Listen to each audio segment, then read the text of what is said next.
Boa tarde. Então, estamos na primeira etapa desses. Alguns estão chamando de curso. Pode ser um curso, é um estudo. Eu preferia chamar de um estudo.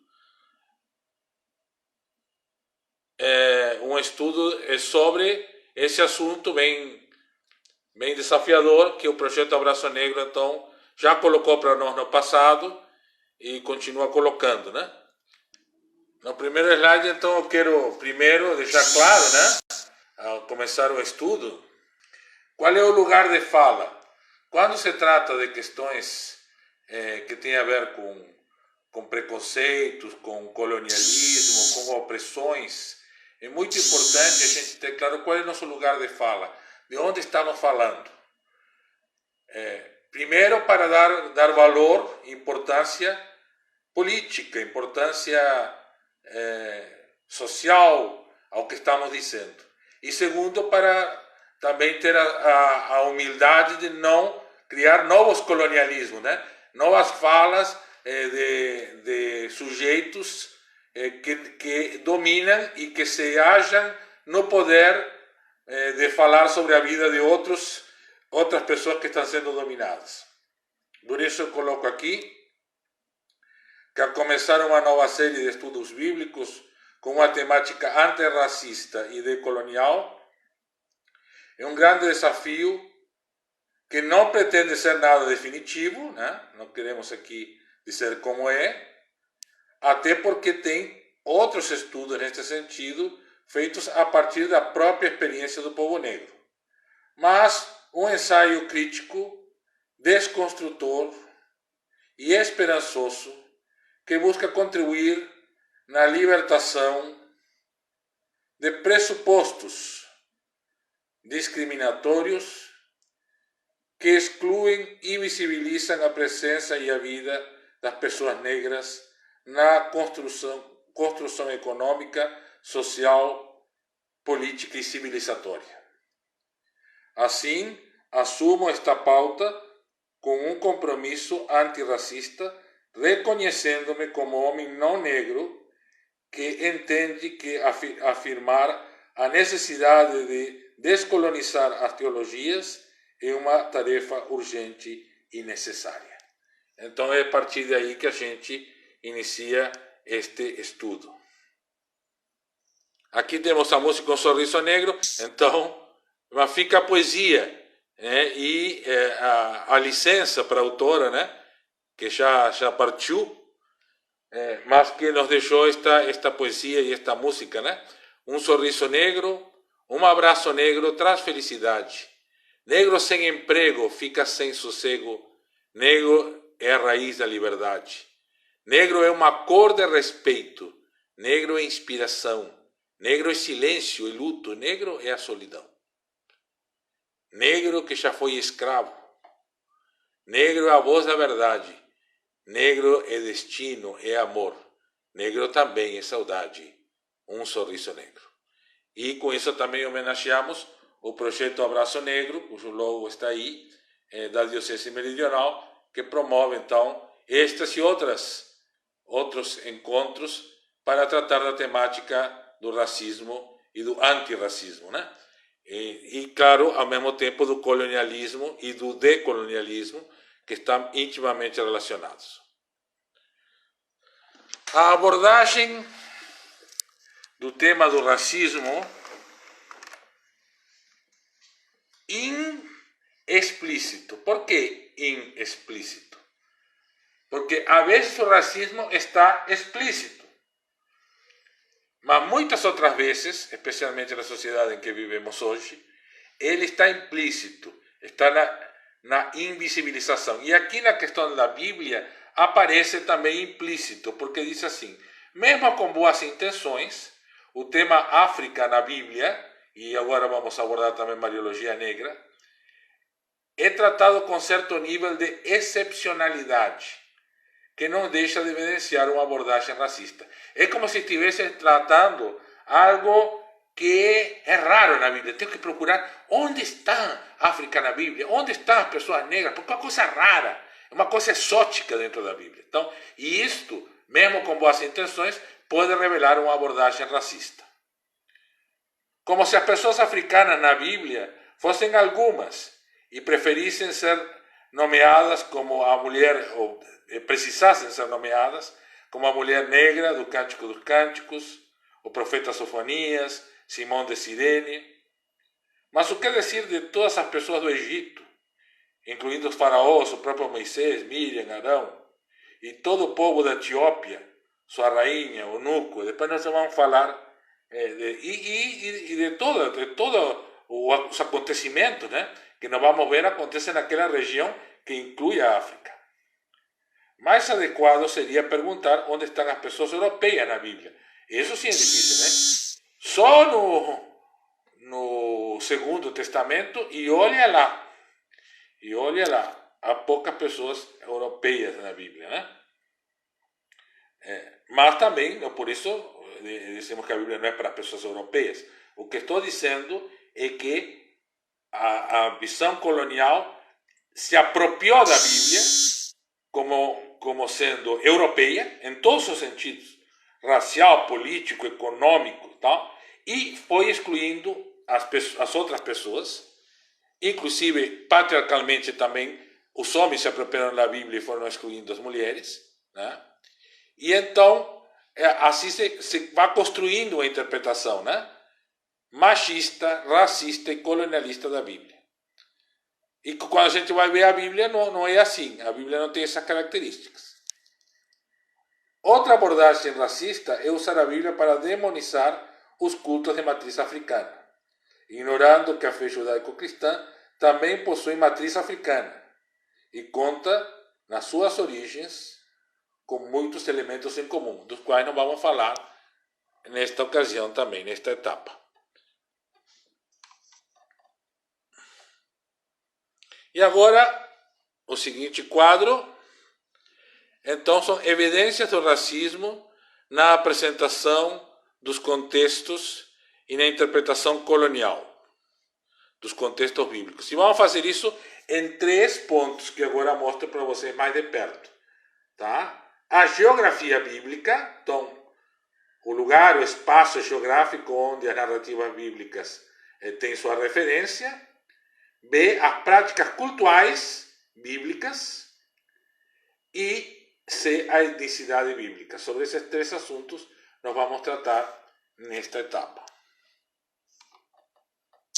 Então vamos para a geografia, né? Aqui vemos o que se chama crescente fértil. Tá? O crescente fértil. Se vocês colocarem no Google o crescente fértil, o que vocês veem aqui?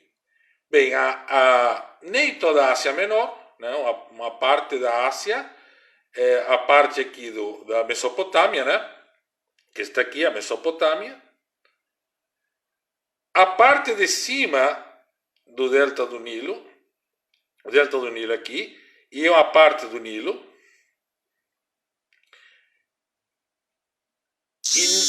e o resto da África estaria aqui, né? Não aparece. Tá? Inclusive, a Península Arábica, a sua maior parte também fica de fora. E o resto do Nilo, perguntamos nessa flechinha aqui, né? Onde ficou? Então, se nós ampliarmos esta visão do crescente fértil para esta outra visão, veremos que é possível ampliar muito mais o sentido do que seria. Porque aí, veja, no círculo, esse esqueminha de cima aqui é o que chama de crescente fértil. E isso tudo é o delta, é a bacia do Nilo. Inclusive com os famosos rios da Etiópia, né, que são mencionados na Bíblia várias vezes. Então, se incluímos tudo isto, teríamos que ampliar isso aqui, incluindo boa parte do continente africano, a Península Arábica e aí sim a Mesopotâmia. E algumas evidências bíblicas que temos sobre isso estão no livro de Gênesis.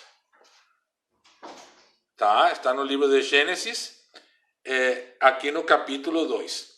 Esta narrativa de Gênesis, não estamos interpretando ela como se fosse um registro histórico, no sentido de um registro geográfico exato, mas era a mentalidade, o que as pessoas da época entendiam como seu mundo. O Jardim do Éden é o mundo todo, não é um pedacinho. A gente imagina o Jardim do Éden como se fosse um jardim, né? Esse que tem no quintal de casa, atrás, na frente.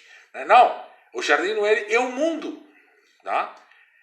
Veja que diz assim: e saía um rio do Éden para regar o jardim. E dali se dividia e se tornava em 4 braços. O nome do primeiro era Pison. Este é o que rodeia a terra de Avilã, onde há outro, onde há ouro. E o ouro dessa terra é bom. E aí há bedélio, a pedra sardônica. E o nome do segundo rio é Guion. E este que rodeia toda a terra de Cuxi. Cuxi é Etiópia. Avilã a gente não sabe o que é exatamente, mas Cuxi é Etiópia. E o nome do terceiro é Tigre. E este que está do lado oriental da Síria, e o quarto é Eufrates. Veja a distância entre o Nilo, aqui, e o Tigres e o Eufrates, aqui. Então, o Jardim do Éden é toda essa região. E possivelmente esses outros rios são os rios da Etiópia, muitas vezes mencionados. Então, é toda essa região. O Jardim do Éden não é uma parte, é a região inteira. Mas a visão de um jardim, de um paraíso, embora a palavra paraíso seja uma palavra usada pelos persas, que significa justamente jardim, mas, vem de pardes, né? Mas quem primeiro entendeu que morava no paraíso é o pessoal do Egito. Eles entendiam que o Nilo era o rio do paraíso e que tinha se colocado de aqui um muro, um deserto, e aqui outro deserto para impedir que o paraíso fosse invadido. Então, esta ideia de paraíso de Éden é uma ideia africana que vem do Egito e depois é ampliada porque, claro, há também a influência das civilizações aqui da Mesopotâmia e de toda a Península Arábica. Outro texto que nos dá a ideia da visão de mundo que se tinha na época diz, está no Gênesis 15, 18, né? Aí já vinculado à saga de Abraão, Sara, Agar, Quétura, né? Naquele mesmo dia fez o Senhor um pacto com Abraão, dizendo: a tua descendência tenho dado esta terra desde o rio do Egito até o grande Eufrates. Então é todo esse mundo que está aí, né? Toda esta extensão desde o rio do Egito. O rio do Egito é esse todo aqui, ó. Todo esse, até aqui, até o Congo aqui. Não é a parte de cima do rio, não é o delta do Nilo, não. E o Eufrates era toda essa região a qual o imaginário ou a experiência bíblica se refere. Outro texto. Da lei dos rios da Etiópia, os meus adoradores, a saber, a filha dos meus dispersos, trarão a minha oferta. Sofonias era etíope, então ele vinha dos rios da Etiópia, né? Desses rios que ficam exatamente aqui, bem na África, tá? Então, de aqui. Como se ia de aqui para lá?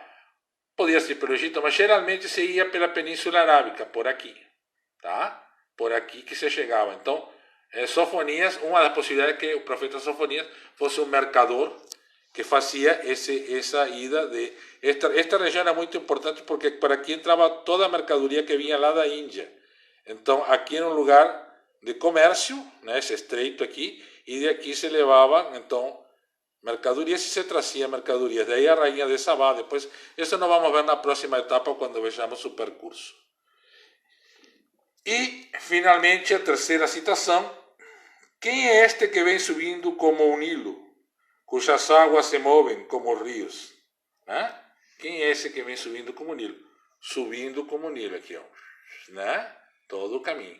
Então, o Nilo não pode, todo o Nilo não pode ser deixado fora de jeito nenhum da narrativa bíblica. E o Nilo corta a África até a metade. Né? Então, no mínimo, estamos incluindo desde aqui para cima o resto da África. Mas é claro, não dá para o continente africano ser separado e dizer que se estamos aqui não há influência do que acontece aqui ou do que acontece aqui. Né? Então, essa é a primeira questão e a conclusão desta nova visão do contexto diz assim: o mundo do primeiro e segundo testamentos é simplificado no Jardim do Éden, o espaço das migrações da família de pastores e pastoras seminômades, o lugar ao que se referiam as profecias, onde acontece a saga de Jesus de Nazaré também, e inclui todo o Nilo e a Etiópia, muito mais da África do que de outros continentes. Né?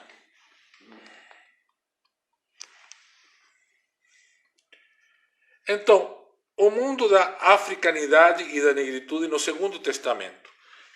Porque isto que estamos falando é muito mais do Primeiro Testamento. Será que no Segundo Testamento isso continua? E nós temos aqui, então, claro, o Segundo Testamento, gente, é muito menor que o primeiro. Se refere à saga praticamente a um personagem quase que único, que é Jesus, né?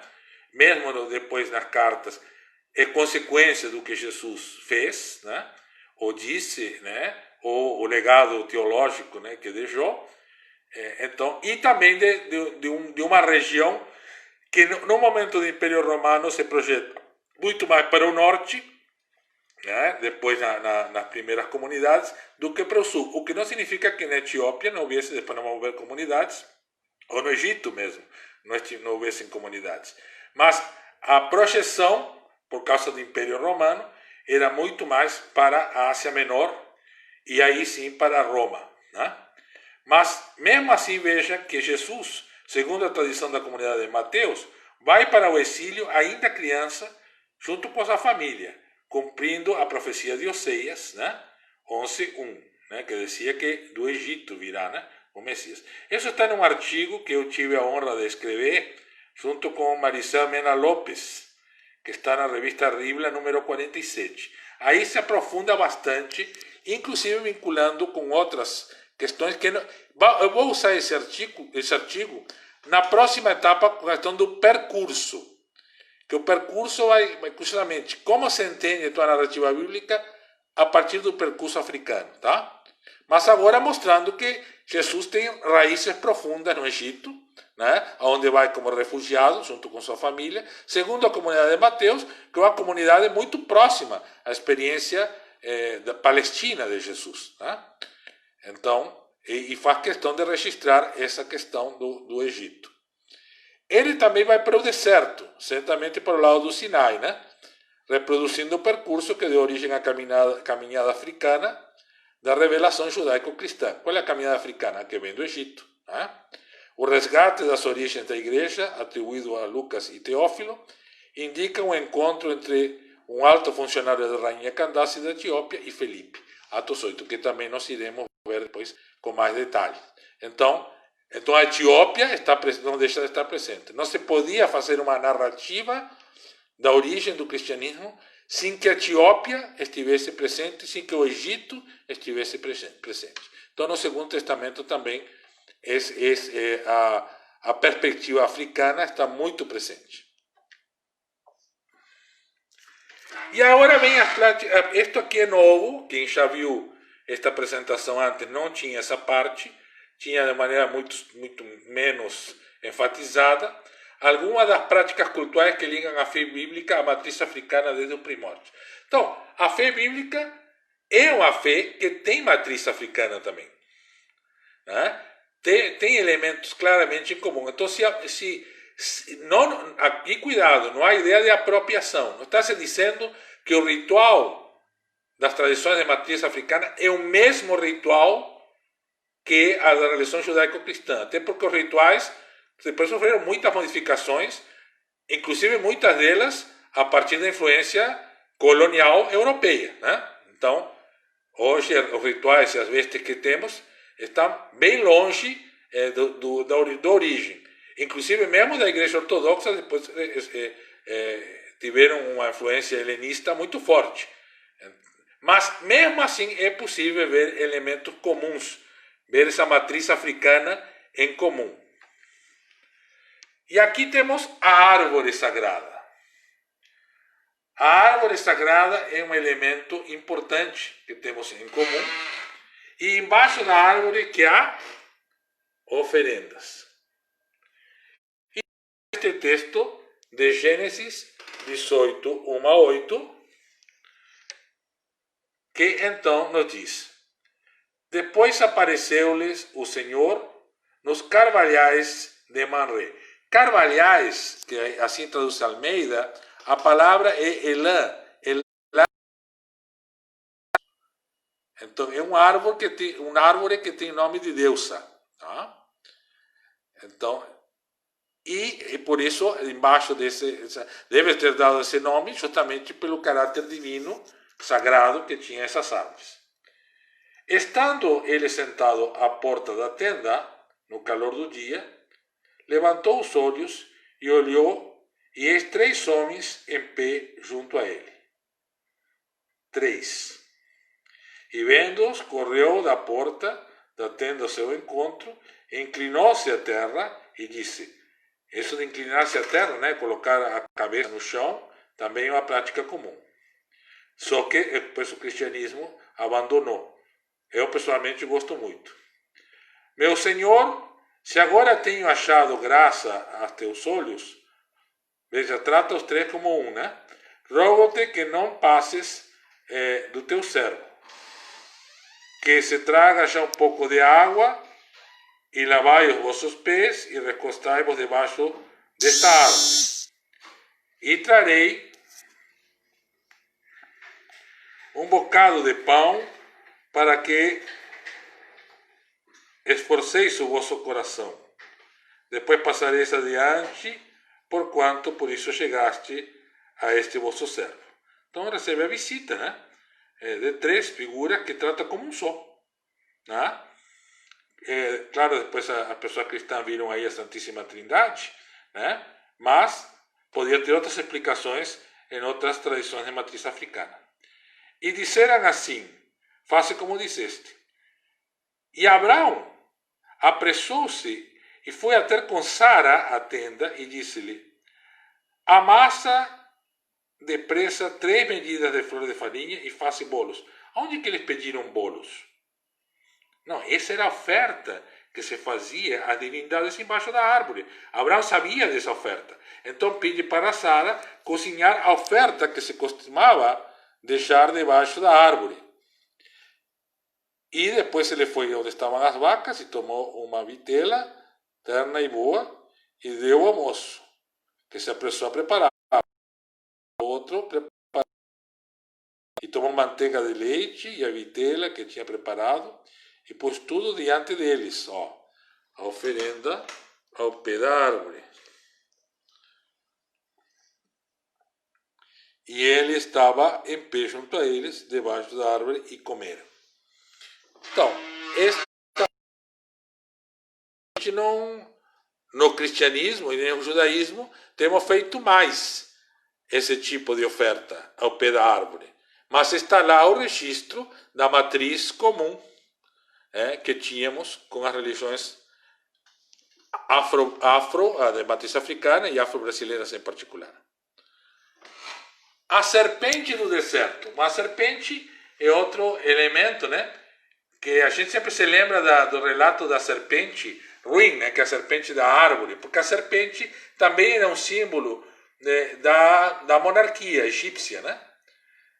Que oprimia o próprio povo egípcio, né? Então, e também o povo cananeu, né? Mas não nos lembramos também que a serpente foi usada para salvar vidas, né? Então, o Senhor enviou serpentes venenosas que morderam o povo e muitos morreram. E o povo foi a Moisés e disse: pecamos quando falamos contra o Senhor, contra vós. Ore pedindo ao Senhor que as serpentes que tinham no meio de nós. E Moisés orou pelo povo, e o Senhor disse a Moisés: faça uma serpente e coloca no alto de um poste, e quem foi mordido e olhar para ela viverá. Então, aqui a serpente como símbolo de vida. Moisés fez então uma serpente de bronze e a colocou num poste, e quando alguém era mordido por uma serpente, olhava a serpente de bronze e permanecia vivo. E assim, depois, no Segundo Testamento, diz, mas isso é uma questão do Primeiro Testamento, ficou para trás. Não, no Segundo Testamento é resgatada essa mesma tradição, no quarto Evangelho, segundo São João, e diz, da mesma forma como Moisés levantou a serpente no deserto, assim também é necessário que o Filho do Homem seja levantado, para que tudo que nele crer tenha vida eterna. Então Jesus é a nova serpente levantada, né? Para que tudo que olha para ele viva. Então, o símbolo da serpente era um símbolo que era usado na matriz africana, tanto para o poder quanto para a saúde. E, então, nas tradições de matriz africana, temos o orixá, o xumaré, que é ao mesmo tempo serpente e arco-íris. E aí, então, também trazemos a simbologia do arco-íris, que também está presente nos textos das tradições mais antigas, no final do relato do dilúvio, né, que diz, e disse Deus, este é o sinal da aliança que ponho entre mim e vós, entre toda alma vivente, entre todo ser vivo, né, que está convosco por gerações eternas. É uma aliança ecológica, né, da casa comum, de todas as criaturas vivas, né. E é o meu arco que tinha posto nas nuvens. Este será por sinal da aliança entre mim e a terra.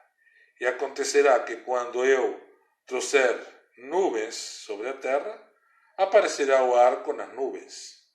Então me lembrarei de minha aliança, e esta que está entre mim e vós, e entre toda alma vivente e toda carne, e as águas não se tornarão mais em dilúvio para destruir toda a carne. E estará o arco nas nuvens, e eu verei, para me lembrar da aliança eterna entre Deus e toda alma vivente e de toda a carne que está sobre a terra. Gênesis 9, 12 a 16. Então veja, a serpente e o arco-íris como símbolo de vida, né, de esperança contra o terrorismo, né, ou seja, de ser mordido pela serpente, só de vir um dilúvio de novo, né? Então, elementos comuns, né, que temos com as religiões de matriz africana. E este é o texto, possivelmente o texto mais antigo de todo o Primeiro Testamento. Tá? Isso que dizem os pesquisadores, que seria a tradição mais antiga, é a dança de Miriam, ou Maria, o nome Maria e Miriam é o mesmo nome, com as mulheres celebrando a libertação do Egito. Então Miriam, a profetisa, a irmã de Arão, tomou um tamboril na sua mão, e todas as mulheres saíram atrás dela com tamborins e com danças. E Miriam lhes respondia: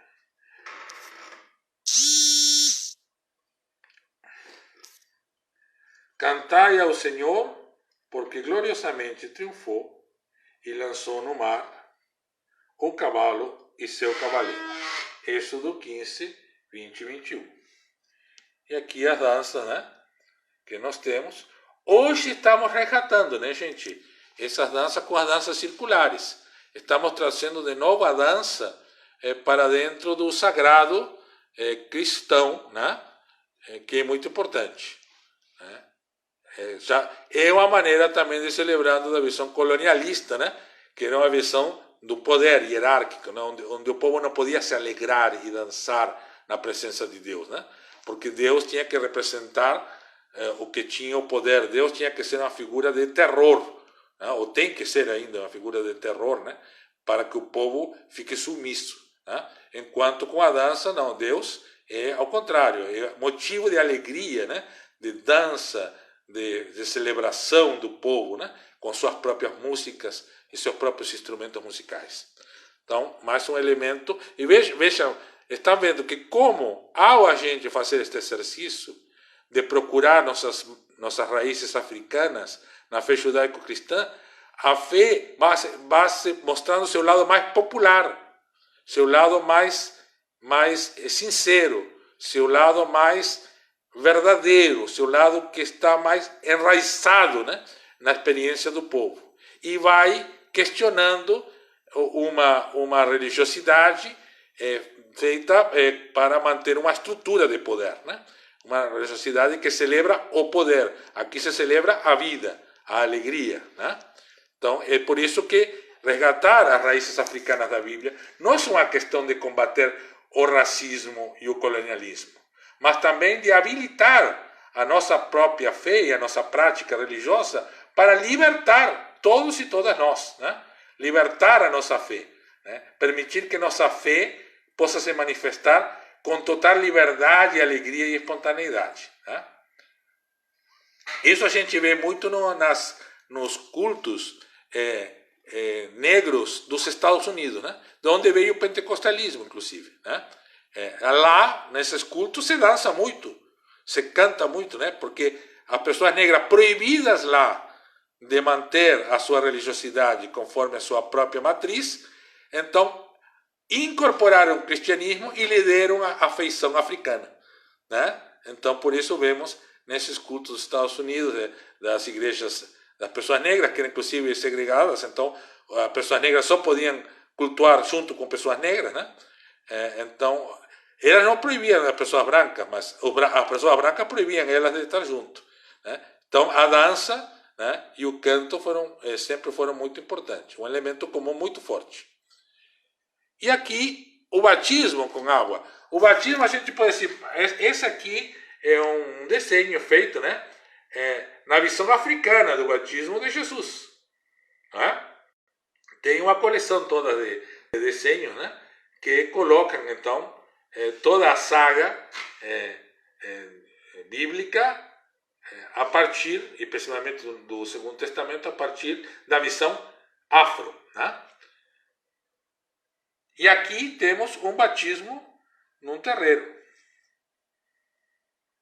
né? Então, e aqui sou eu fazendo o batismo, né? Então, elemento da água como elemento de iniciação e purificação, né, é comum, né, a todas as tradições religiosas de matriz africana, né? E aqui, então, o batismo então do alto funcionário da rainha Candace, né? Chamado de eunuco. Depois nós vamos tratar disso, que eunuco, na verdade, significa aqui um posto na corte, um lugar, né, da corte, e não uma condição física. Se significasse, também não seria problema, mas não é o caso, né? E depois vamos ver que isto foi usado para desvalorizar esse texto.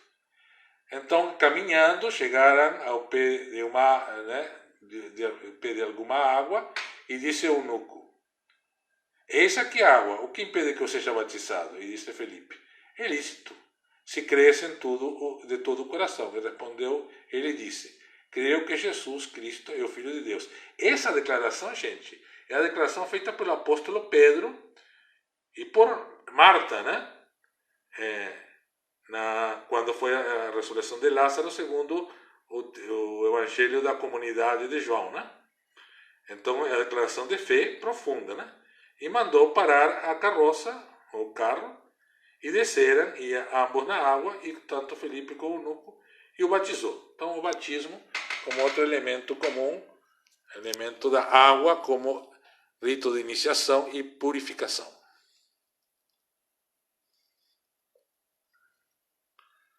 As refeições cultuais de comunhão. Aqui até poderia ter colocado a Eucaristia, mas eu preferi colocar uma mesa aqui da igreja na Jamaica, né?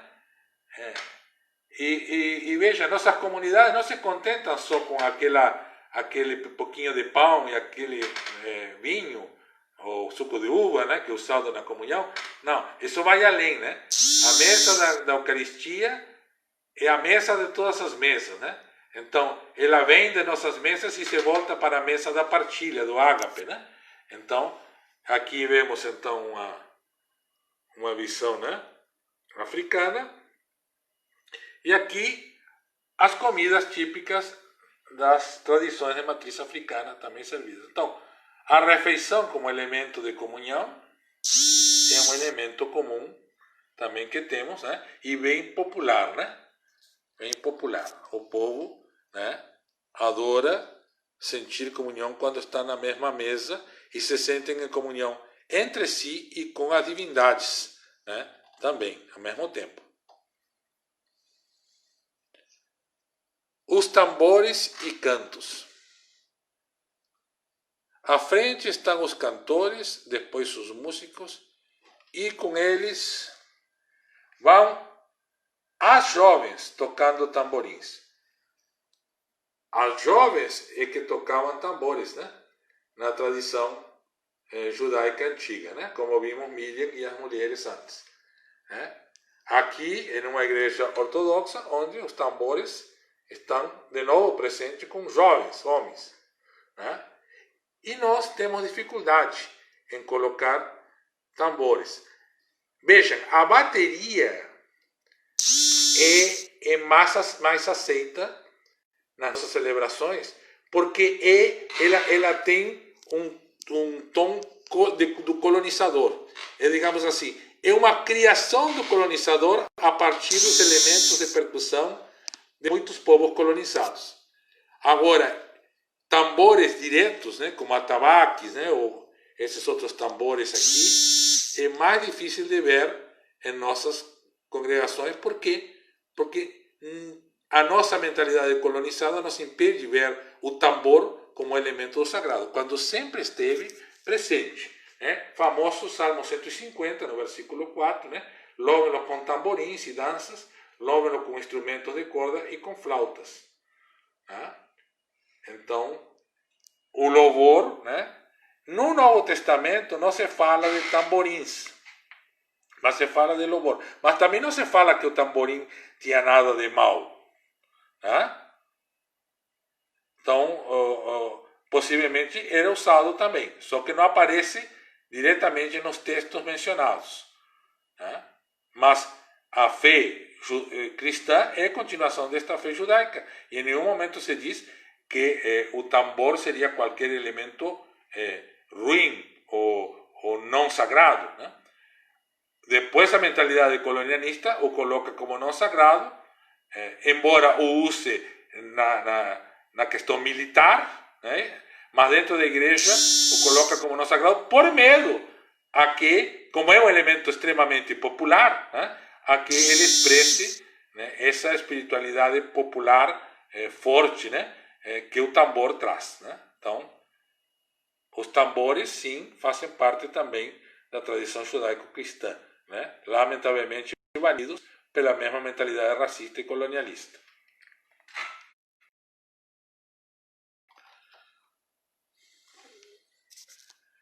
Outro elemento, então, com isso terminamos, então vimos geografia, vimos alguns elementos comuns, tem toda a questão sacrificial, podíamos, principalmente em relação ao Primeiro Testamento, tá? A gente pode colocar inúmeros elementos em comum de matriz africana. Como eu digo, muito mais que no Segundo Testamento, que é muito mais limitado, né, em sua descrição do ambiente do que o Primeiro Testamento. Mas, mesmo assim, podemos ainda ver, no pouco que o Segundo Testamento fala da prática cultural, ver elementos em comum. Agora vamos para o último elemento nessa primeira etapa, a última questão, que é a negritude e etnicidade na Bíblia. Então, o que é ser negro ou negra na Bíblia? Tem a ver isso com alguma pertença, com algum povo específico, algum lugar específico?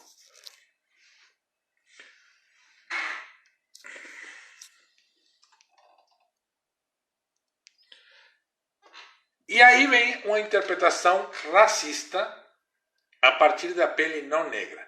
Então, se não fala a cor de pele, então a pessoa é branca. Essa é a interpretação racista. Onde não se diz qual é a cor da pele, então se supõe que a pessoa é branca. Onde não se diz a cor dos olhos, se supõe que a pessoa tem olho azul. E assim por diante. Onde diz a cor do cabelo, se supõe que a pessoa é loira. Ou um cabelo liso, né? Como os cabelos europeus. Né? E não um cabelo africano. Né? E assim por diante. Um caso específico está no Cântico dos Cânticos, que eu me dediquei a estudar durante alguns anos, né? Que é um exemplo, então, de como isso acontece. Tá? A cor de pele negra era ou é motivo de alguns de discriminação ou diferenciação nas narrativas bíblicas. Teve quem lesse Cânticos, né? O Cântico dos Cânticos, né? Capítulo 1, versículo 5, e justificasse o sentido não belo da cor negra. Então, ele leu esse versículo e disse assim: ter a pele negra é uma coisa feia. Vamos ver o que diz o versículo aqui. Eu sou morena ou negra, a versão que diz morena, a versão que diz negra.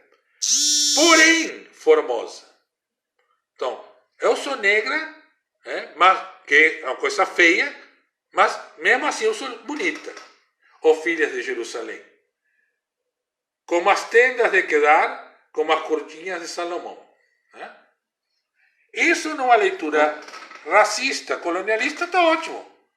Isso não. Até tem mulheres negras que são bonitas. Tá?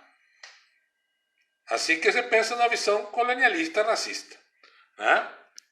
A palavra hebraica usada para porém pode ser também traduzida como e.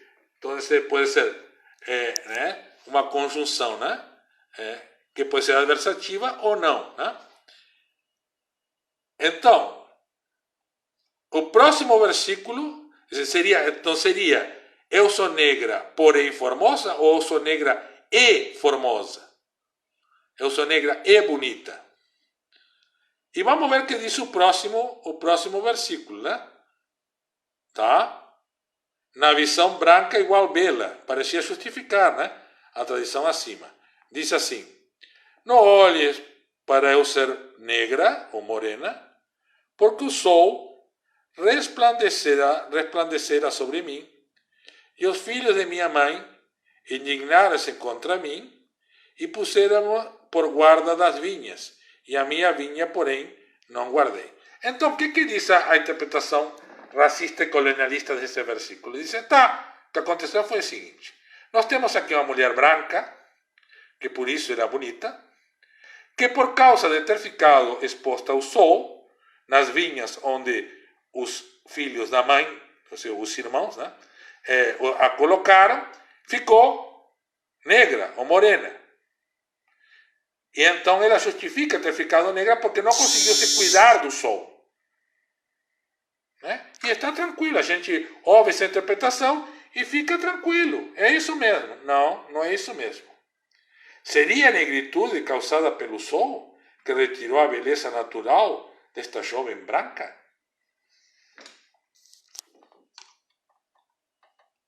Estas são as tendas de Quedar. Um olhar diferente mostra que as tendas de Quedar eram pretas e belas, assim como as cortinas, provavelmente de couro de Salomão. Né? Então, a visão colonialista não consegue admitir que uma pessoa, primeiro, seja negra e bela. Né? Segundo, que o sol deixa uma pessoa negra, passa que a pele negra perca sua beleza. Não, o sol só afeta a pele branca. É outra visão colonialista de pessoas que só leem a Bíblia na perspectiva branca. Né? Depois nós vamos ver que a beleza da pele negra está justamente no seu brilho. O brilho da pele. As pessoas mais claras, naquela época, botavam óleo na pele para brilhar, e as pessoas negras tinham esse brilho naturalmente. Então o sol teria retirado o brilho da pele e não estaria dizendo que ela não deixou de ser bonita porque pegou sol e ficou negra, né? Então aí temos uma prova clara de a interpretação racista e a dificuldade de ver na negritude daquela mulher a beleza, né? Seguimos, isso vamos voltar também no percurso que a gente vai fazer depois. Então, mas como é a questão da cor da pele a partir da dicotomia racista branca e negra? Existe essa questão na Bíblia, pele branca e pele negra? Existe, mas ao contrário do que se imagina, a pele branca era considerada uma pele doente. Manchas brancas na pele era sinal de doença, o que também indica que a pele das pessoas não era tão branca, né? Porque se a pele da pessoa não era tão branca, quando se vinha uma mancha branca, era sinal de que algo estava errado com a pele. Então, este versículo diz exatamente o contrário do que raciocinavam com o versículo do Cântico dos Cânticos. A maioria das pessoas, ou todas elas, tinham uma pele escura ou negra, e quando apareciam manchas brancas, era sinal de algum tipo de doença. Moisés casa com uma mulher cuxita, uma mulher etíope, evidentemente negra. E isto, segundo Números aqui 12, né? Números 12, 1 e depois 11 e 12, causa uma reação xenófoba de Arão e Miriam. Não no sentido étnico, porque possivelmente Arão e Miriam eram também pessoas negras ou de pele bem escura, né? Negras africanas, mas negras de outro jeito, digamos assim, né? Também eram negras africanas, porque Arão e Miriam tinham nascido no Egito, então também eram negras, né? Que nem a mulher cuxita, mas a cuxita era da Etiópia, então causa uma reação xenófoba, né? E por ser negra, embora Miriam, como castigo, ficou com a pele leprosa como a neve. Então Miriam também era negra e ficou com a pele branca como castigo por ter falado mal da esposa cuxita de Moisés, né? Cujo nome não temos, sabemos que é uma mulher cuxita. A beleza da pele negra, é o que eu falava para vocês antes, né? E temos esse versículo de Isaías 18, 1 a 2, que diz: Ai da terra que ensombreia com as suas asas, que está além dos rios da Etiópia. Além dos rios da Etiópia, quer dizer, está falando da África toda, né? Tá? Que envia embaixadores por mar em navios de junco sobre as águas, quer dizer, as que vinham pelo Nilo, né? Aquela subida do Nilo, né? Dizendo: Ide mensageiros velozes a um povo de elevada estatura e de pele. Aí a pele tem essa palavra hebraica que pode ser lisa, brunida ou brilhante. Então, essa característica era a beleza da pele negra, né? A um povo terrível desde o seu princípio, a uma nação forte e esmagadora, cuja terra os rios dividem. Né? Então, aqui estava então a descrição dos povos da África, né? Que tinha, então, que era considerado de uma beleza especial, mas também de toda uma vitalidade, né? A estatura, a capacidade de luta, né? E a sabedoria, né? Que eles tinham. Em nenhum lugar do Primeiro Testamento se fala de pele negra, e sim de pele brilhante, característica notada entre as pessoas etíopes de Cush. Portanto, este tipo de pele era considerada bela ou chamativa, não por ser mais escura, mas por ser mais brilhante. Então, no brilho que estava a beleza da pele negra, em comparado com a pele menos negra, que fosse a pessoa mais negra teria uma pele mais bonita, mais brilhante, né? E assim, por isso a beleza, além de todos os aspectos físicos, né, africanos que eram muito valorizados como aspectos de beleza. E este é o caso de Abraão, de Moisés. Tá?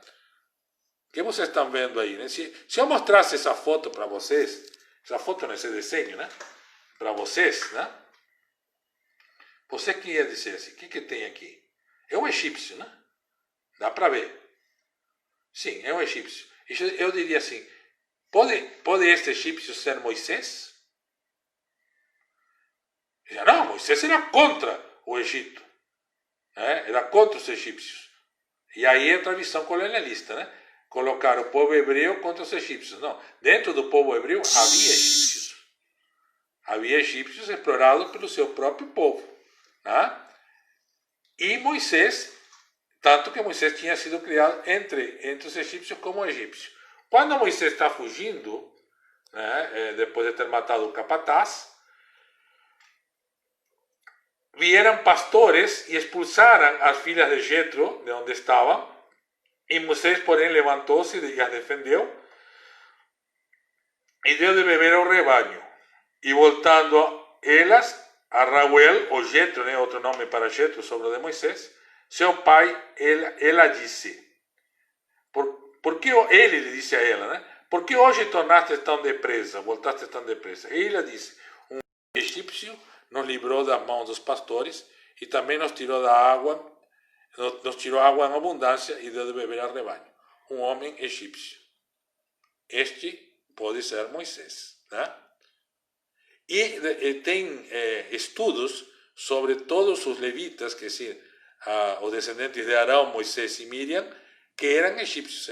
O próprio nome Moisés é um nome de origem egípcia que tem semelhança com Ramsés.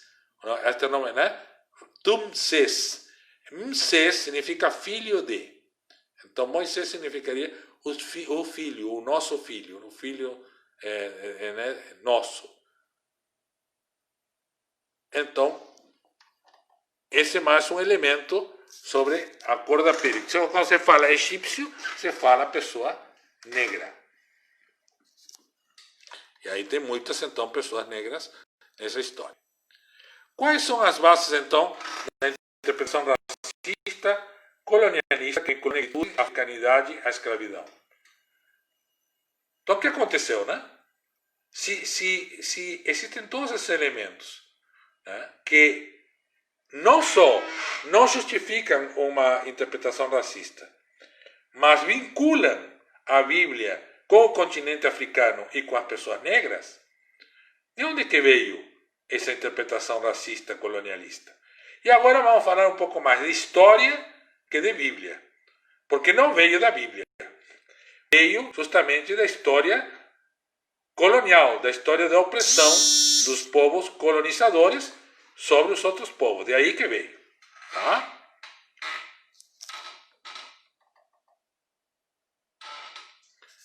Então, a ligação racista entre negritude e escravidão. Não há uma ligação direta na Bíblia entre cor de pele e escravidão. A escravidão helenista e romana nasce da filosofia, especialmente aristotélica. Essa escravidão que dizia assim, que haveria uns povos que são naturalmente escravos. Né? Antes disto, na visão do Primeiro Testamento, e visão comum a todo o Antigo Oriente, né? As pessoas escravas eram ou prisioneiras de guerra, certo? Ou eram pessoas que por dívidas se tornavam escravas por um tempo. Tá? Assim que se conseguiam os contingentes de escravos usados num sistema de produção, um modo de produção, que se chama Modo de Produção Asiático Escravagista. MPAE, Modo de Produção Asiático Escravagista. Você pode pesquisar no Google sobre isso, que se baseava na questão de escravos e escravas. Mas não havia um povo, né, que fosse tido como naturalmente escravo. Qualquer pessoa podia se tornar escrava como prisioneira de guerra ou por dívidas, salvo a nobreza, claro, qualquer pessoa do povo, né, de certas camadas do povo para baixo, digamos assim, que tem todo o esquema do modo de produção asiático escravagista, que podemos ver na próxima etapa junto com o percurso, né, o percurso a partir da África. Mas Aristóteles, então, que cria também a palavra bárbaros, que nós vamos também falar na próxima etapa, é um dos que defende que há povos que são naturalmente escravos. Um ser que por natureza não pertence a si mesmo, mas a um outro, mesmo sendo homem, antropos, ou ser humano, né? Que é por natureza um escravo, pertence a um outro, que mesmo sendo homem, é objeto de propriedade, de instrumento ordenado à ação, né? Órgão practicum, e separado. Então, surge a ideia, na filosofia aristotélica, de que há povos e pessoas chamados bárbaros. Depois tem um trecho, o trecho do naufrágio do apóstolo Paulo em Malta, onde se fala a palavra bárbaros. Depois nós vamos ver esse texto, que até é o texto da semana de oração pela unidade cristã que teremos daqui a pouco. Então vamos, na próxima etapa, também tratar desse texto onde se usa esse termo bárbaro, que eram os povos tidos como naturalmente escravos. Mas não só eles, também os citas, que nós vamos também falar desses povos daqui a pouco. Então, primeiro surge aí. Então, há uma ideia colonial, de dominação, imperialista, de que há povos que existem para ser escravos de outros povos. E tipos de pessoas que existem para ser escravas de outro tipo de pessoas. Então, tem a ver com a Bíblia. Vem dessa outra visão. Enquanto na Bíblia, principalmente no Segundo Testamento, no Primeiro Testamento a escravidão não é questionada, mas já no Segundo Testamento há um questionamento direto à escravidão. Né? E se defende a igualdade fraternal, né? A igualdade de irmãos e irmãs, né? Proposta por Jesus para uma visão que rejeita a escravidão como algo natural. Então, na tradição bíblica, a escravidão não é algo natural. E aqui temos Gálatas 3, 27 e 28, que é bem conhecido, 27 e 29, bem conhecido, porque todos quanto fostes batizados em Cristo, já vos revestistes de Cristo. Nisto não há judeu nem grego, não há servo nem livre, ou escravo nem livre, não há macho nem fêmea, nem homem nem mulher, porque todos vós sois um em Cristo Jesus. E se sois de Cristo, então sois descendência de Abraão e herdeiros conforme a promessa. Não havia nenhuma necessidade de mencionar aqui escravo e livre, nem homem e mulher, mas foi mencionado de propósito porque a fé em Cristo promovia esta igualdade de dignidade diante de Deus e de herança, quer dizer, de participação naquilo de bom que a fé podia trazer, né? O que não acontecia no sistema político-econômico da época. Colossenses, que é uma carta deuteropaulina, quer dizer, escrita por discípulos e discípulas de Paulo, principalmente por discípulos de Paulo, cita praticamente o mesmo versículo, só que não coloca mulheres e coloca a categoria dos citas. Veja o que diz aqui. E o vestiste de novo, que se renova para o conhecimento, segundo a imagem de aquele que o criou, onde não há grego, nem judeu, circunciso nem incircunciso, né? Então que tinha circuncisão, bárbaro, veja aqui já está a categoria bárbaro, que é a categoria aristotélica de pessoas naturalmente feitas para ser escravos, cita, que também era outra categoria para escravos, servo ou livre. Veja que ele coloca bárbaro, cita e servo. 3 categorias usadas para escravo. As 2 primeiras para rejeitar a chamada escravidão natural, porque estes eram os termos usados para os povos que eram considerados naturalmente escravos. E ainda coloca escravo ou livre para incluir outras pessoas que fossem escravos, outras situações. Né? Mas Cristo é tudo e em todos. Né?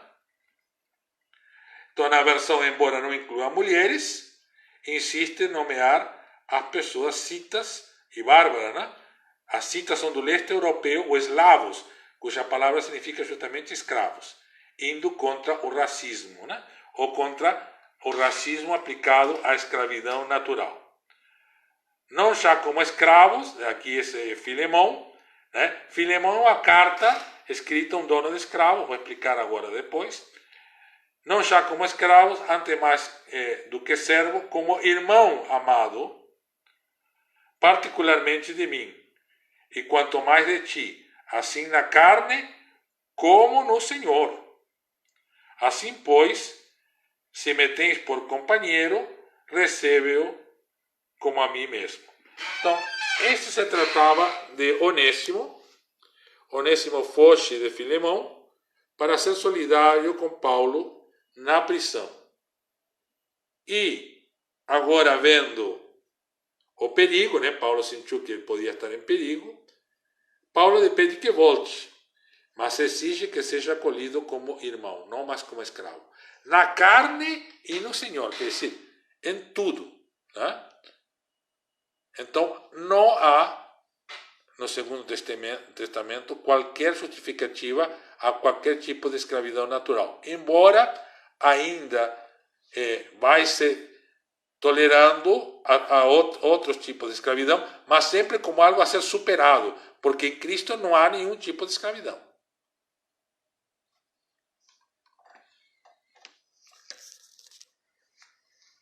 Onde está a africanidade e negritude na Bíblia?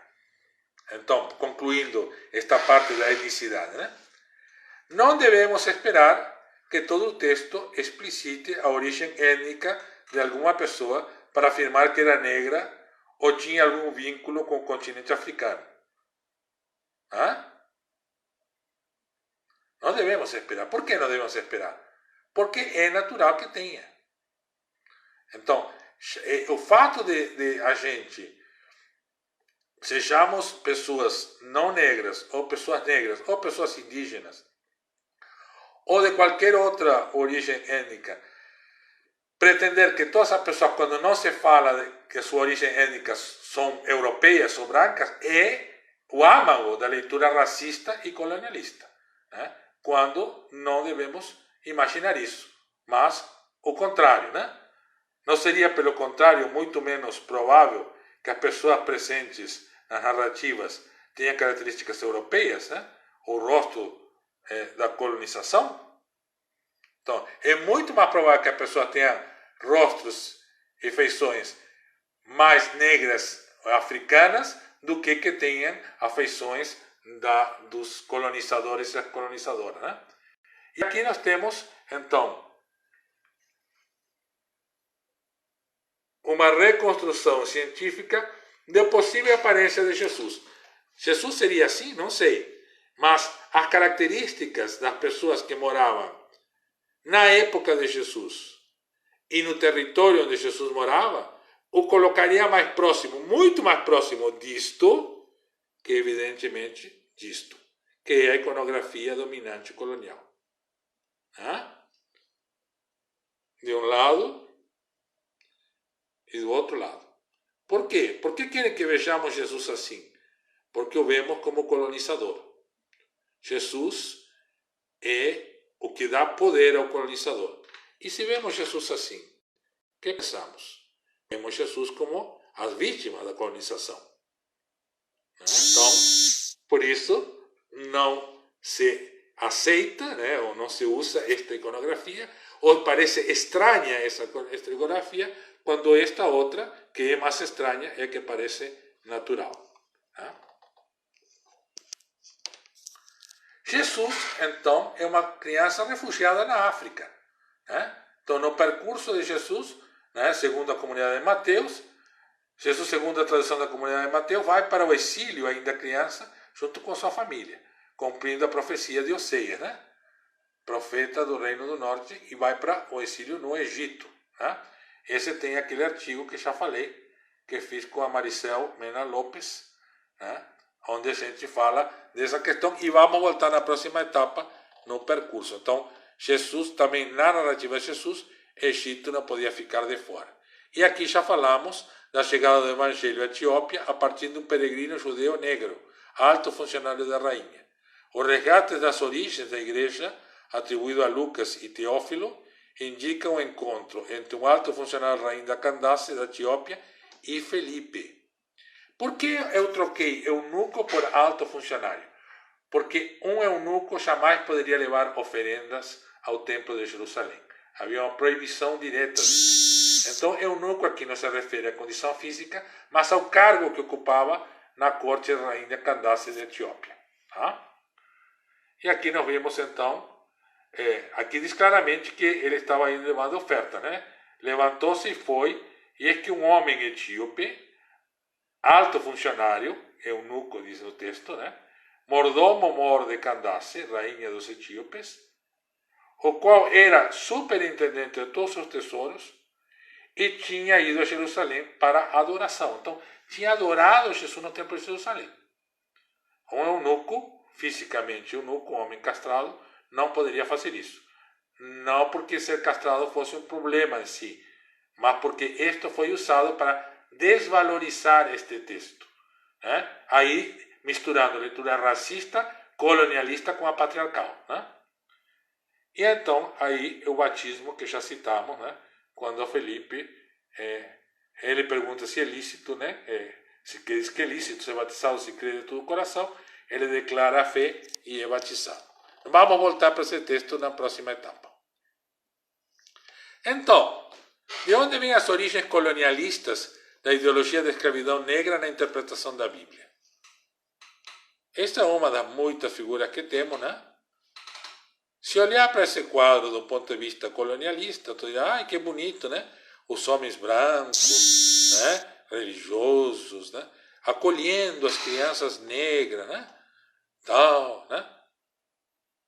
Mas, na verdade, na visão, era para simplificar, não havia pessoas adultas negras também junto com eles, acolhendo junto, não. Eram os brancos, como continua acontecendo até hoje, né? Acolhendo os pobres, as pobres pessoas negras, né? Que em sua condição sempre são inferiores, né?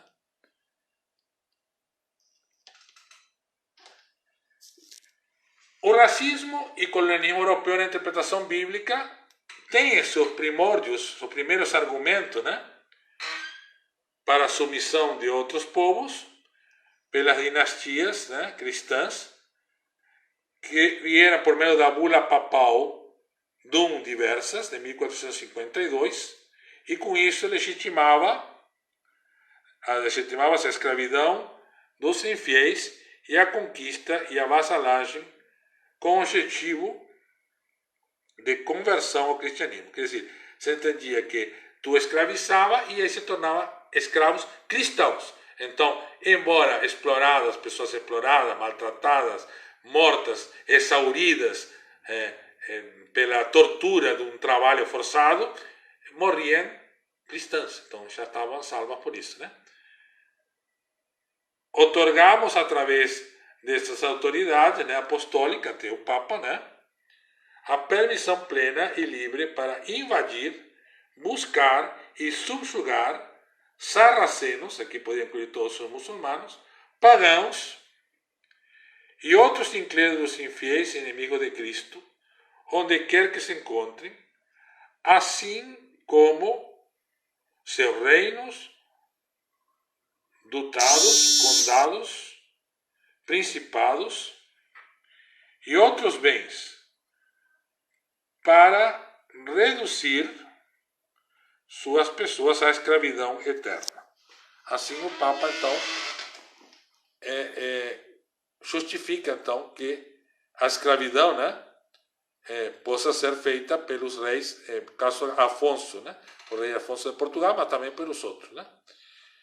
O aumento da escravidão das pessoas negras, né, ou do negro, como diz esse texto, foi acompanhado de uma compreensão político-religiosa que concebia a justiça do cativeiro como corretiva para as ações de infiéis, pagãos e idólatras. No entanto, a escravidão também expandiu-se em áreas e centros de influências islâmicas, como, por exemplo, a África Centro-Ocidental, Congo e Angola. Então, esse está no artigo Escravidão, Negros Africanos e Santo Isidoro de Sevilha, de Isnara Pereira Ivo, da Universidade Estadual do Sudeste da Bahia, e José Robson Gomes de Jesus, da Rede Pública de Ensino também da Bahia.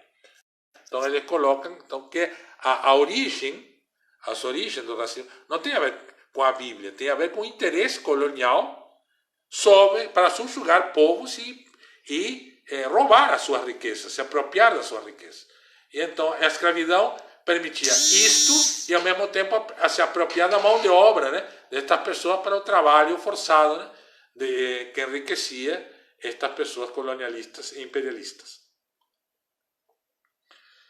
Este então Santo Isidoro de Sevilha, que foi arcebispo em Cartagena, Espanha, é um dos teóricos que então trabalhou mais e que vinculou então a questão da escravidão à genealogia de Noé e Cam, né? Aquele dos filhos de Cam, que foi um argumento praticamente doutrinal, a doutrina, né, da escravidão. Né? No capítulo 9 de Etimologia, que etimologia era tipo um dicionário de teologia, né? Contém no próprio nome Ham, ou Cam, a justificativa teológica na qual se respaldava a escravidão dos africanos negros. Etimologia neste âmbito é mais do que um livro sobre linguagem. Expressa toda a visão do mundo da época. E sobre a perspectiva etimológica isidoriana, né, de São Isidro, que não pode chamar de santo, mas é assim que a igreja chama, né, que lançamos luz para encontrar as raízes que fundamentam a vinculação dos habitantes negros da África a Cam, filho amaldiçoado de Noé. Os discursos dos exegetas baseavam-se principalmente na etimologia hebraica dos nomes dos filhos de Noé, na localização geográfica em que habitavam os descendentes de Cam e na associação do povo de pele negra ao mal do imaginário judaico-cristão. Então, eles juntaram todas essas coisas, né? Pegaram, não sei de onde tiraram o negro como mal do imaginário judaico-cristão. Pode ser imaginário judaico-cristão pós-bíblico. Ou vincular aquilo que se vincula escuridão com negritude, né? Não tem nada a ver a dicotomia ou a diferença luz, escuridão, não tem nada a ver com branco e negro. Esta outra visão colonialista que se coloca, né? Então, o claro, né? O claro no sentido luminoso é o branco. E o escuro no sentido negro, né? Então, é o contrário do luminoso. Então, esta é uma visão colonialista, né? Por isso a reverenda Lilian, sempre que fala, diz assim, que precisa ennegrecer este assunto, né? Não esclarecer o assunto. Né? Para ir quebrando justamente das muitas falsas dicotomias que a visão colonialista, né, e racista foi incluindo na nossa linguagem e no nosso imaginário, que vem do século XV. No século XIX e XX, um pouco antes, quem sabe, que no XVIII já havia gente, as igrejas evangélicas também entraram nessa questão, porque também tinha interesse na escravidão. Então, a filiação dos negros a Cam teve notoriedade nos manuais religiosos cristãos até pelo menos o século XIX, abrindo um campo muito fértil aos defensores da inferioridade das populações negras. Até bem pouco tempo, as escolas protestantes da África do Sul, onde havia apartheid, né, ensinavam que separava negros em território, né, o que acontece com o povo palestino hoje, né, ensinavam que os negros deviam sua inferioridade aos brancos em razão da maldição de Cam, seu ancestral. A ideia também divulgada em certas escolas fundamentalistas norte-americanas da década de 60, então chega ao século XX, tá? E presente em algumas interpretações fundamentalistas que aparecem de vez em vez até o presente, né? estão aí latentes, de vez em quando alguém explicita isso. Tá?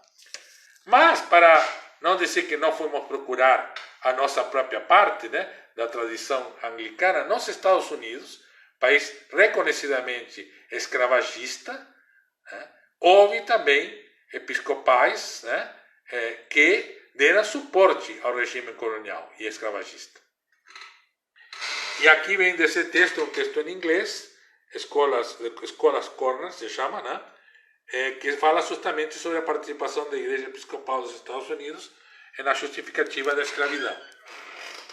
Por certo, a mais infame defesa da escravidão, por um episcopal, veio de John Henry Hopkins, bispo de Vermont, que escreveu a visão bíblica, eclesiástica e histórica da escravidão desde os dias do patriarca Abraão até o século XIX.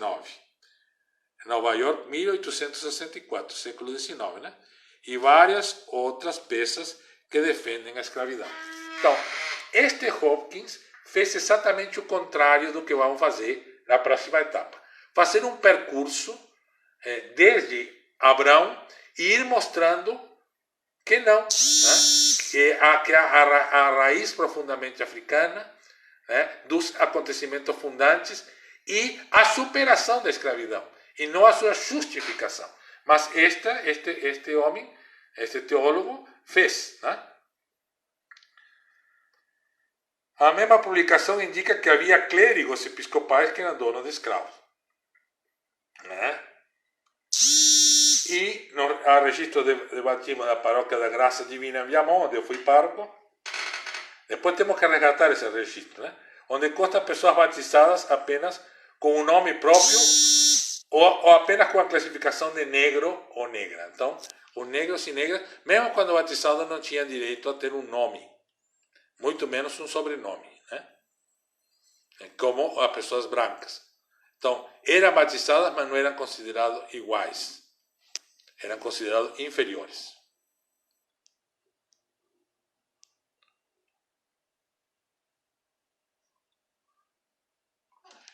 E chegando aos tempos atuais, tivemos um episódio, né, que mostrou, né, do deputado Marco Feliciano, né, que depois disse que não era isso que queria dizer e tal, mas mais ou menos repetiu o argumento, né, que tem Deus como patrão no Congresso Nacional, reacendeu uma das maiores polêmicas cristãs a afirmar que a África está submetida à maldição lançada por Noé ao filho de Cam, Canaã. O problema ficaria apenas na seara teológica se essa maldição não fosse a base discursiva dos delírios de poder de antigos padres e modernos pastores.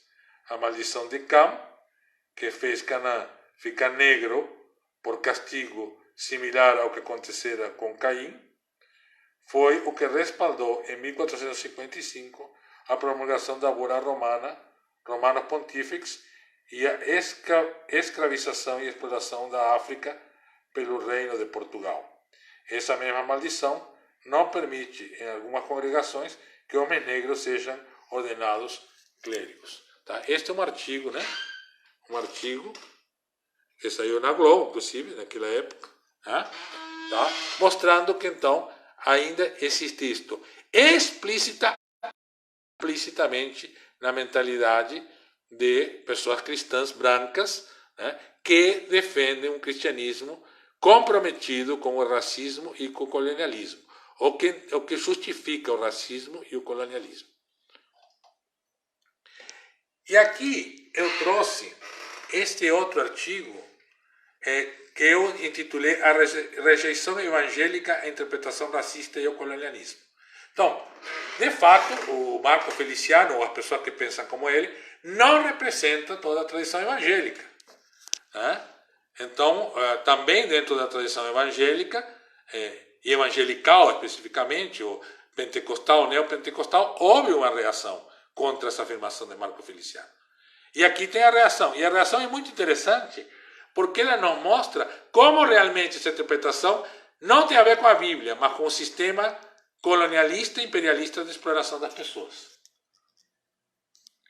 Então, Vamos ler o artigo que apareceu na revista Ultimato, está aqui o endereço, né? Ultimato, né? Na revista Ultimato Online, tá? Toda vez na história que esse texto foi aventado a partir dessa hipótese vulgar, tratou-se do ato de má-fé a serviço de interesses escusos, seja quando usado para justificar a escravidão de ameríndios no Brasil, também foi usado, né? Colonial, seja quando foi usado para justificar a escravidão dos africanos de tez negra, seja quando utilizado para a elaboração de sistemas legais de segregação social, como ocorreu nos Estados Unidos, seja quando usado para justificar a política nefasta e mundialmente condenada do apartheid, que foi na África do Sul. Tal leitura equivocada da escritura corre o risco de ser vista como suspeita de esconder outros interesses de natureza política, viu? Aqui está o interesse colonialista, né? Econômica e de dominação social e religiosa. Suspeita de esconder outros interesses de natureza política, econômica e de dominação social e religiosa. Está na revista Ultimato, tá? Que é uma revista evangélica conhecida. Não há nenhum apoio bíblico para defender qualquer maldição sobre negros ou africanos que fazem parte igualmente e em conjunto da única família humana. Lamentavelmente, o equívoco provocado por tal vulgarização do texto bíblico, bem como a banalização quanto ao conteúdo da nossa fé, assim como repudiamos qualquer tentativa intencional ou não do uso inadequado do texto para qualquer fins que não de promover a vida, a libertação e a justiça, como a própria Escritura expressa muito bem. Então, esse texto deixa claro que a interpretação colonialista não é questão teológica, é uma questão política de dominação, que usa, entre outros elementos, a religião e a religião cristã como instrumento de dominação. E esta interpretação desse texto de cá foi exatamente usado para isso. Por isso, mas eu pergunto, no final da pergunta, e agora? Porque admitir isto é muito bom, mas então o que vamos fazer com o legado que isto deixou? E isto que o projeto Abraço Negro está buscando com muitas outras pessoas negras e não negras, né, que buscam, que são indígenas também, que buscam uma sociedade onde este lastro, né, que vem lá da época de Aristóteles, né, dos bárbaros e dos citas, né, possa ser finalmente superado, né, onde as pessoas realmente não sejam classificadas por nenhuma característica, ao contrário, as suas características de origem ou étnicas sejam consideradas uma riqueza na diversidade humana, né, e não motivo de discriminação, de exploração ou de qualquer outro tipo de dominação. Então, já terminando a nossa live, agora eu vou deixar um tempo para ver a pergunta que vocês deixaram, as reações, tá? Eu vou ficar um tempinho mais vendo isso. Mas qual é a próxima etapa? Então, isso aqui foi uma base. A gente deu a base de questionamento, de desconstrução de todo esse aparato que é criado para transformar a negritude, a africanidade em um elemento ou raro, né, para a fé judaico-cristã, ou para a revelação bíblica judaico-cristã, ou até indesejável, né? Pior ainda. Quando o que nos informa a própria tradição bíblica é que é um elemento comum, e um elemento que vai nos dar mais proximidade às origens da nossa fé, que depois foi manipulada por interesses colonialistas e imperialistas, até e que continua sendo isso até o dia de hoje. Por isso, levantar a questão da África na Bíblia não é apenas uma questão de ser contra o racismo, mas de ser contra o colonialismo, ou seja, toda a carga política colonial, opressora e de dominação que foi colocada na interpretação bíblica desde muitos séculos atrás até hoje, né? Dependendo do que falamos, pode ser desde o século V, mas aqui estamos falando uma questão que ficou mais evidente a partir do século XV, né? Quando começaram as primeiras doutrinas que justificavam a escravidão a escravidão do povo negro ou de outros povos em cima do texto bíblico. Na próxima etapa, nós vamos ir pegando acontecimentos fundantes. O próprio Êxodo, que já pincelamos, mas vamos aprofundar um pouquinho mais. O que o Êxodo nos diz do ponto de vista da experiência dos povos escravizados, das pessoas negras que foram sequestradas e trazidas aqui para as Américas e para outros continentes, né, para ser escravas? O que nos diz isso sobre nossa fé? Não tanto a questão só étnica, porque sabemos que as pessoas é provável que sejam negras, não é?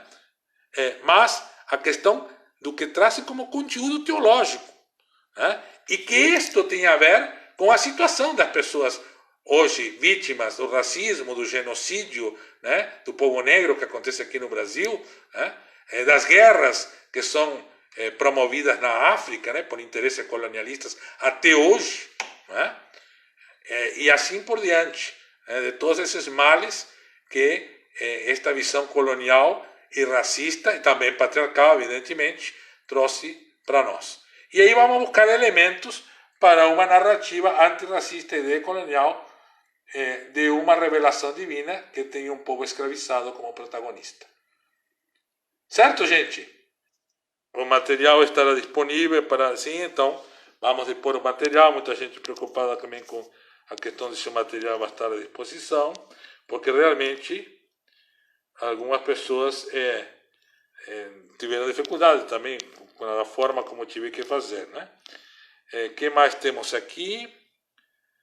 A Maria das Graças Bernardino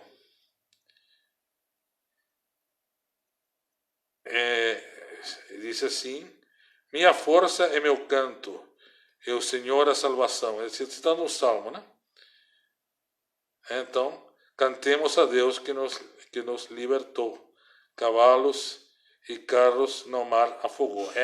É o Cântico de Miriam, né? Que depois é citado em outros lugares, né? Que realmente se cantava, se dançava a libertação, né? Essa forma popular de viver a fé, né? Nossos corpos são sagrados, diz a Lilian, claro. Então a corporeidade é outro elemento comum, né? Veja que Jesus deixa seu corpo na forma do pão e do vinho. E diz que depois Paulo vai dizer que a igreja é o corpo de Cristo. Então, realmente, a fé cristã, como a fé de matriz africana, tem na corporeidade um elemento extremamente forte. Tá? O Gilberto Alves Leal, quando era adolescente, numa igreja pentecostal, igreja evangélica do avivamento bíblico, se tocava atabaque na igreja. Bom, igrejas pentecostais que trazem da matriz africana tinha mais facilidade de tocar atabaque na igreja. Que bom, né? Nós também tentamos tocar, acho que temos que tocar, por que não tocamos atabaque na igreja? Né? É uma questão a ser questionada. Né? Agora o reverendo Leo Eleutério, ele está trazendo um atabaque pequeno, que ele toca, e toca muito bem, por sinal. Né? Precisamos mais reverendos Leo para tocar conosco. Né? Eu também, de vez em quando, me meto a tocar alguma percussão, porque eu gosto. Eu também venho de um bairro onde tinha uma presença afro-uruguaia muito forte, então tem a percussão, gosto muito de percussão.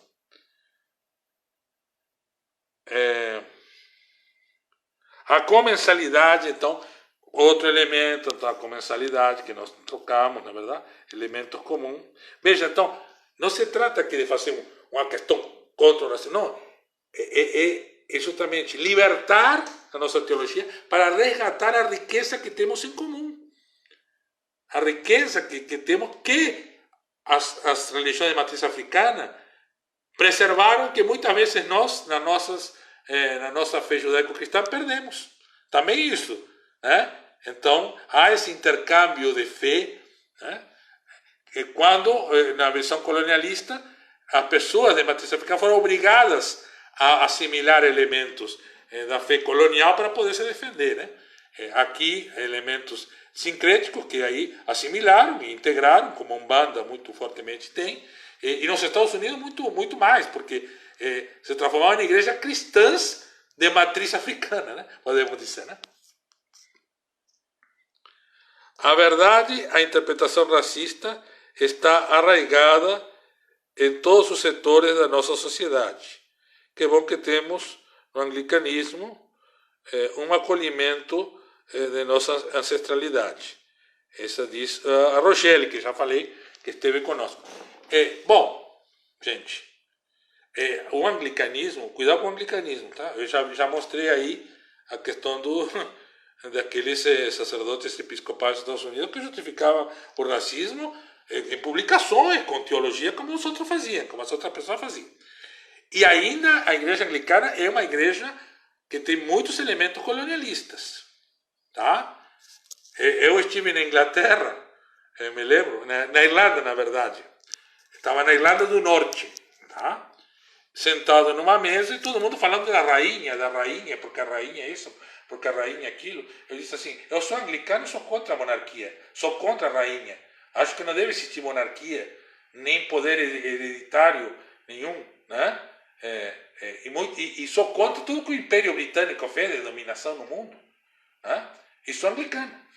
Né? Mas, cuidado, porque há muitos elementos dentro da tradição anglicana fortemente colonialistas, tanto na sua raiz das Ilhas Britânicas, especialmente da Inglaterra, quanto na sua raiz estadunidense. Né? Então, o Canadá já se arrependeu do que fez com os indígenas, e agora, recentemente, o arcebispo de Cantuária admitiu que houve racismo contra diversas populações das colônias britânicas por parte da própria igreja anglicana da Inglaterra, da igreja da Inglaterra. Então, que bom que, diria assim, que bom que o anglicanismo dá a liberdade de fazer isso. Aí sim, o que temos de bom no anglicanismo é a liberdade de poder questionar e de poder construir. O que não significa que não vamos ter dificuldades. A Lilian, então, dizendo aqui, o importante é lembrarmos que parte dos Estados Unidos de América vieram os primeiros missionários episcopais justamente do sul, de Virgínia, né? O sul racista. Né? Então, aqui pode ser que aquele registro que tem em minha mão seja um sinal daquilo que falei. Né? Mas havia um racismo, há muito tipo de racismo, e isso não vou tratar eu estou tratando só da Bíblia. Mas há esse racismo que está em não falar sobre. Porque se é uma sociedade que é racista e opressora, né? Ou patriarcal, ou qualquer outro tipo de dominação, ou sexista, ou LGBT-fóbica, etc. Se eu não falo, eu estou fortalecendo a mentalidade, a ideologia e a prática dominante. Então a omissão, como dizia Desmond Tutu, né? A omissão me coloca do lado do opressor. Então, uma maneira de ser racista é não falar, é não se posicionar. Né? É dizer que não precisa, que eu não discrimino ninguém, né? E assim por diante. Então, e pode ser que tenha acontecido muito isso, né? Querendo mesmo esse slide com essas, então vamos repartir. Gente, então, fica assim, fica o compromisso de a gente repassar. A reverenda Lília vai me ajudar nisso, Projeto Abraço Negro todo vai me ajudar nisso, Antônio, Rogério, Lavinha, etc. Né? Vai me ajudar a nós levar esse PowerPoint, então, para todas as pessoas interessadas.